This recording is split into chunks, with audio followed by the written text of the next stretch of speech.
Mpenzi mtazamaji ambaye ni mheshimiwa katika mtandao wetu wa Mokenya TV, mahali popote ulipo, hujambo. Karibu katika uchanganuzi na kukueleza yale ambayo yametufikia katika meza yetu ya habari. Kisha baadaye nitakuwa na changanua moja kwa moja. Rais wa taifa la Kenya William Ruto ameweza kumng'oa waziri wa afya Deborah Barasa na kufanya mabadiliko mengine katika wizara mbalimbali. Na kabla nizame kwa undani, naomba kushukuru wote ambao mnatazama hii kanda mahali popote mlipo, mzidi kubarikiwa. Niko na ombi moja tu kabla ya kuendelea. Tupe a like, ukipenda thumbs up katika kanda hii, na ikiwa hauja subscribe na kuomba tu kwa heshima, kwa unyenyekevu kaweze kusubscribe katika channel yetu ya Mokenya TV. Asante kwa kutii ombi langu na karibu. Kumekuwa na issues mingi katika wizara ya afya, Health Ministry. Wengi wakilaumu wengine wakisema ya kwamba waziri afanyi kazi vizuri katika wizara ya afya, mambo ya SHA kushughulikiwa hapa na pale, wengi wakidai kwamba hawapati huduma kamili wanapotafuta matibabu katika hospitali mbalimbali za kibinafsi na zile ambazo ni za serikali. Sasa siku ya leo mnamo tarehe 26 mwezi wa 3 mwaka 2025, Rais William Ruto ameamua kufanya mabadiliko na kumng'oa waziri wa afya Deborah Barasa kutoka wizara ambayo amekuwa akishikilia kwa muda mfupi, kwa sababu tulikuwa na Nakumincha katika wizara hiyo akasimamishwa kazi. Deborah ndiye waziri ambaye amehudumu kwa muda mfupi zaidi kuliko wengine katika wizara ya afya na ameng'olewa rasmi. Sasa wakati mabadiliko katika baraza la mawaziri lilikuwa linafanywa, waziri Deborah Barasa aliweza kubadilishiwa wizara na kukabidhiwa wizara ya mazingira ambayo imekuwa ikishikiliwa na waziri Aden Duale.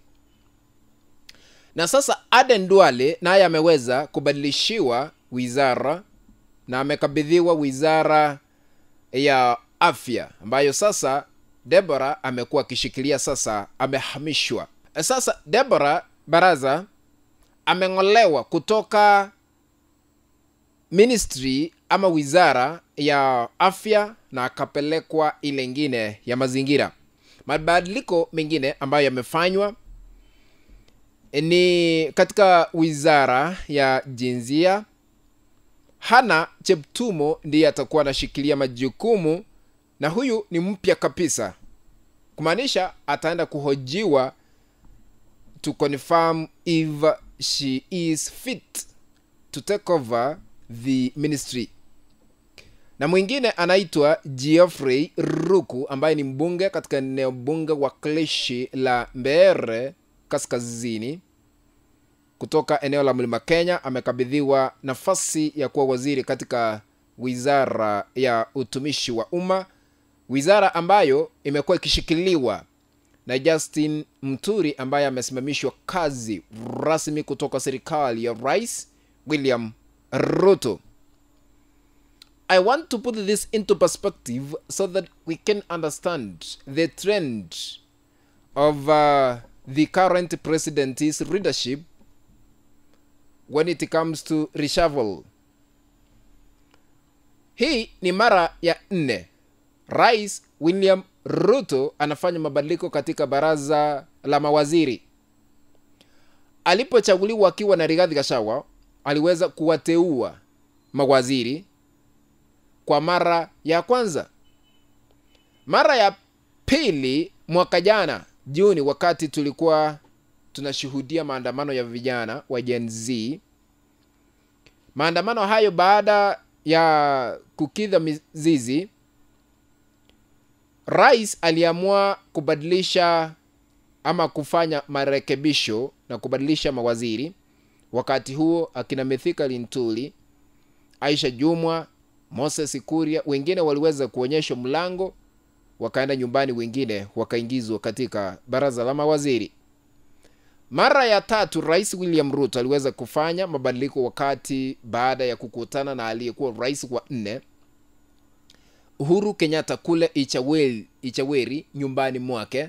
Tukaona wandani wa Uhuru Kenyatta wakiletwa katika baraza la mawaziri, akiwemo aliyekuwa gavana katika kaunti ya Nakuru Lee Kinyanjui, William Kabogo aliyekuwa gavana Kiambu, na Mutahi Kagwe aliyekuwa waziri katika serikali iliyopita ya Uhuru Kenyatta katika wizara ya afya, akapelekwa katika wizara ama akakabidhiwa majukumu ya kuwa waziri katika serikali ya Rais William Ruto kama waziri wa kilimo.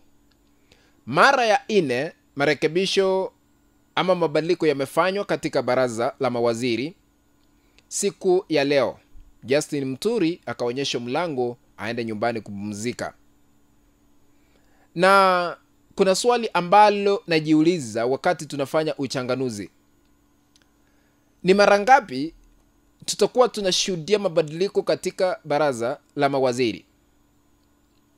Kwa miaka 2 ambayo imepita tangu tuwe na serikali mpya chini ya uongozi wa Rais Ruto, tumeshuhudia marekebisho yakifanywa.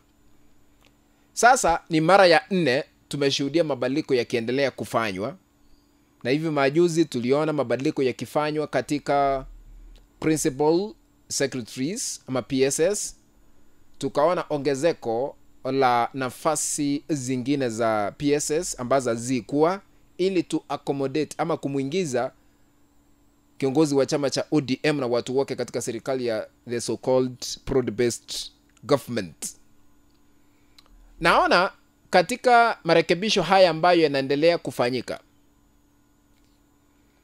ikiwa maybe ufanyi kazi vizuri utaonyeshwa mlango, lakini ikiwa huungi mkono mambo ya broad-based government, huungi mkono mambo ya bottom up,